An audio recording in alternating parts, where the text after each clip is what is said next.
Halo, assalamualaikum warahmatullahi wabarakatuh. Pasca HUT PDIP yang ke-52, PDI sepertinya memiliki semangat juang yang bertambah kuat. Gitu. Buktinya, Hasto pastikan, gitu ya, pastikan memberi atau pastikan penuhi panggilan KPK. Tiba-tiba saja, guys ya. Besok pagi gitu loh. Besok hari Senin ini besok Senin katanya. Sekretaris Jenderal PDIP Hasto Kristianto bakal diperiksa KPK Senin besok. KPK enggan berspekulasi apakah sesuai pemeriksaan bakal dilanjutkan dengan penahanan seusai pemeriksaan bakal ditahan. Ini ujian terbesar ya untuk KPK itu. Bagaimana dengan kasus-kasus yang lain, korupsi-korupsi yang lain, partai-partai yang lain juga ketika diperiksa ditahan langsung. Atau kasus-kasus yang lain gitu. KPK berani atau enggak, ini tantangan ya. Ini akan memberi jawaban apakah KPK itu betul-betul berpihak kepada rakyat yang mereka menangkap para penjahat atau hanya bermain di dalam lingkup politik saja. Kalau tidak ditahan berarti kita boleh berspekulasi bahwa KPK bermain api dengan para penguasa yang memiliki pesanan-pesanan tertentu untuk tokoh-tokoh tertentu.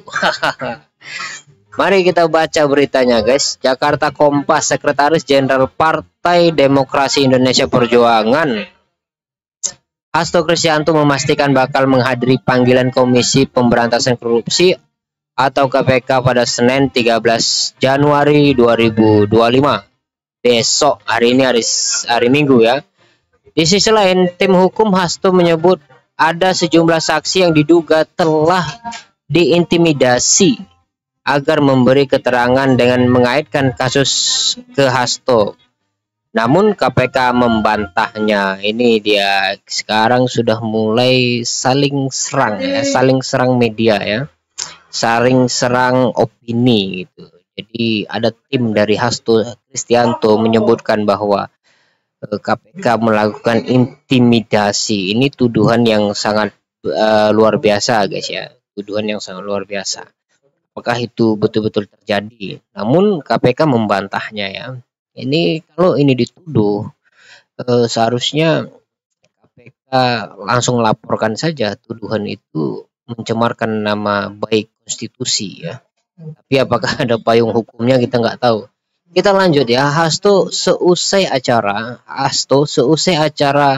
Soekarno Run 2025 di Kompleks Gelora Bung Karno Senayan Jakarta Minggu 12 Januari 2025 mengatakan sejak awal dirinya sudah berkomitmen akan sepenuhnya taat dengan seluruh proses hukum yang berkeadilan. Oleh karena itu, ia akan memenuhi panggilan KPK pada Senin besok. Oke. Ya, kami hormati, ini kira-kira begitu cara omongannya ya. Ya, kami hormati terhadap seluruh proses yang ditujukan kepada saya, ujar Hasto. Sebagai informasi, pada akhir Desember 2024, Hasto telah ditetapkan KPK sebagai tersangka kasus suap pergantian antar waktu anggota DPR 2019-2024 dan perintangan penyidikan yang melibatkan buronan KPK Harun Masiku. Ini kasusnya, guys ya. Kita langsung lompat saja. Kami mendengar informasi bahwa Sekjen PDI Perjuangan Hasto Kristianto ditargetkan akan ditahan sebelum Kongres PDI Perjuangan yang akan berlangsung dalam waktu dekat. Nah, ini ada semacam pendapat politis ya, kenapa kemudian ini disebutkan gitu ya. Sebelum Kongres dia ditahan gitu. Artinya ada asumsi bahwa ada yang bergerak di belakang ini, ada yang mengorkestrasi penahanan ini supaya Hasto tidak masuk atau tidak mengikuti Kongres PDI Perjuangan gitu ya. Jadi ini opini lagi nih. tergantung kita sebagai masyarakat membacanya untuk melihat objektivitas dari KPK dari kasus ini, apakah ini kasus yang murni atau ini adalah pesanan-pesanan dari berbagai macam ya, dari berbagai macam tokoh yang tidak menyenangi PDIP. Kita lanjut baca. Hasto memastikan dirinya untuk mempelajari apa saja, sudah mempelajari apa saja yang diwajibkan ya kepadanya menyandang status sebagai tersangka. Begitu pula hak-hak yang didapatkannya dalam status sebagai tersangka. Oleh karenanya Hasto berjanji akan menghormati seluruh proses yang telah berjalan di KPK. Hasto juga akan mengikuti seluruh prosesnya dengan penuh keyakinan. Oke, ya harus begitu ya, sebagai aktor ya, sebagai politisi yang berintegritas, siap dan berjuang untuk dirinya, walaupun salah tetap mengaku tidak salah gitu ya. Toh kemudian nanti jika terbukti, maka dia harus gentleman ya, gentleman tidak lari ya. Itu yang disebut penjahat yang berintegritas atau politisi yang berintegritas.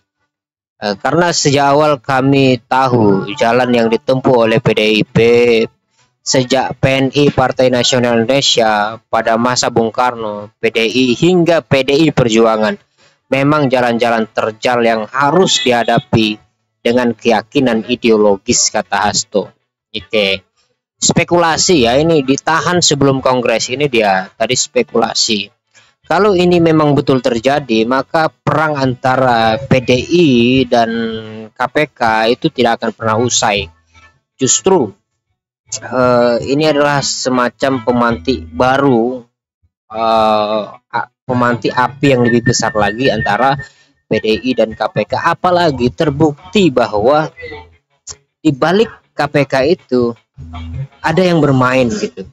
Entah itu dari PDI sendiri, orang-orang internal yang menginginkan kursi ketua umum, atau mungkin ada orang-orang eksternal yang menginginkan PDI pecah itu. Ini penting ini.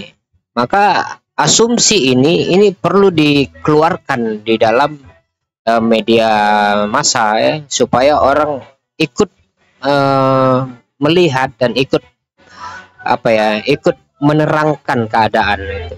Termasuk saya sebagai YouTuber ya, masyarakat yang juga secara tidak langsung terlibat dengan kasus ini. Terlibat dalam arti bahwa suap menyuap itu adalah moral yang rusak. Jika ini dibiarkan, maka moral bangsa ini akan semakin kacau ya. Oleh karena itu saya sebagai YouTuber berkepentingan untuk membahas ini. Oke, mari kita baca selanjutnya. Secara terpisah, Ketua PDI DPP PDIP Roni Talepesi menuding bahwa Hasto sengaja ditarget untuk ditahan sebelum pelaksanaan Kongres PDIP yang rencananya akan digelar pada April 2025 nanti. Penahanan itu disebut untuk mengganggu proses konsolidasi partai dan jalannya Kongres PDIP. Kami mendengar ini ya, ungkap Roni ya. Kami mendengar informasi bahwa Sekjen PDI Perjuangan Hasto Kristianto ditargetkan agar ditahan sebelum Kongres PDI Perjuangan yang akan berlangsung pada waktu dekat, ungkap Roni. Jadi kalau dia mendengar dari mana ya, kita perlu juga untuk tahu ya dari mana. Tentunya dia memiliki tim intelijen ya. Dia mendengar itu bukan membaca, mendengar ya. Artinya ada sekelompok orang yang bersekongkol untuk menargetkan atau untuk menyiapkan ini gitu. Atau mungkin hanya ada pembicaraan tipis sehingga terdengar itu ya. Atau ya macam-macam ya, orang mendengar itu bisa dari laporan dari orang yang memahami keadaan, yang kemudian dia menafsirkan sendiri bahwa kejadian ini janggal, meskipun orang tidak ada orang yang menyebutkan Hasto akan ditahan, tapi dia membaca bahwa kejadian ini janggal sehingga menafsirkan bahwa Hasto akan ditahan sebelum Kongres. Karena logikanya Kongres akan sedikit goyang kalau Hasto tidak ada. Itu mungkin saja kan. Sehingga orang yang melapor lah sebenarnya yang membicarakan itu gitu. Dia tidak mendengar langsung ya dari siapa. Terlepas dari itu, Roni mengungkapkan bahwa terdapat sejumlah saksi yang diduga diintimidasi dalam kasus Hasto. Diintimidasi ya. Intimidasi itu artinya ada perlakuan yang dilakukan oleh sejumlah oknum, entah itu oknum apalah ya, untuk mencari informasi yang orang itu enggan untuk menjawabnya sehingga merasa tertekan gitu ya. Ia enggan mengungkap siapa pihak yang mengintimidasi para saksi tersebut, namun yang pasti lanjutnya saksi-saksi tersebut diduga dipaksa memberi keterangan keterlibatan Hasto dalam kasus Harun Masiku. Kami mendapat informasi lagi ya, dapat informasi bahwa ada saksi yang memang dibujuk terus, dipaksa untuk menyampaikan keterangannya. Dugaan keterangannya untuk mengaitkan Sekjen PDI Perjuangan Mas Hasto Kristianto. Ini dia bantahan KPK. Nah ini kita tidak perlu baca bantahan KPK ya, tapi tuduhan-tuduhan itu tadi walaupun tidak menyebutkan institusi dari mana dan siapa, tapi KPK dalam hal ini yang bersinggungan dengan kasus ini pasti menyangka mereka yang dituduh mengintimidasi. Bantahan itu pasti ada. Maka ini perang awal ya antara KPK dengan partai besar, partai pemenang ya. Itu saya rasa beberapa bulan ke depan ini akan seru. Kita akan mengikuti terus bagaimana perkembangan PDIP dan khususnya kasus-kasus yang melibatkan partai PDIP dengan KPK. Terima kasih atas perhatiannya. Wassalamualaikum warahmatullahi wabarakatuh.